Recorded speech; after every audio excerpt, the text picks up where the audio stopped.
Во Требош започна со градба погон за преработка на ѓубривото и производство на екогаз.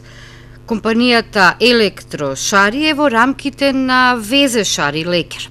Господине министре, колку една ваква инвестиција е во функција на заштитата на животната средина? Македонија има стратегија, енергетска стратегија, во која е зацртано дека околу 23% од производството на електрична енергија во Македонија треба да биде од обновливи извори на енергија.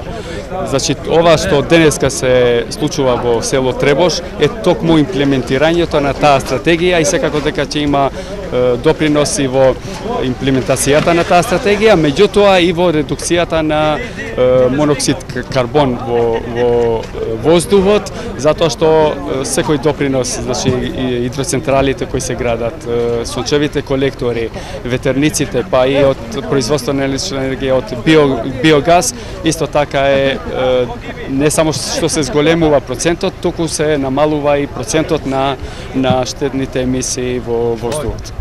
Има ли уште потенцијал Македонија за производство на биогаз?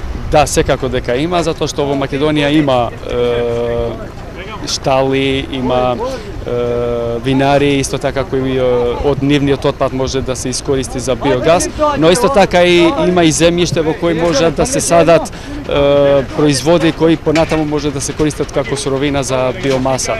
Така да има услови, меѓутоа исто така има и потенцијал. Колку ова електрична енергија ќе помогне за подобрување на електроснабдувањето или за кого ќе биде наменета, дали само за објектите каде што е стационирана? Значи таа ќе се приклучи во дистрибутивната мрежа во Македонија. Производството ќе биде околу 1 мегават, не е некој голем капацитет.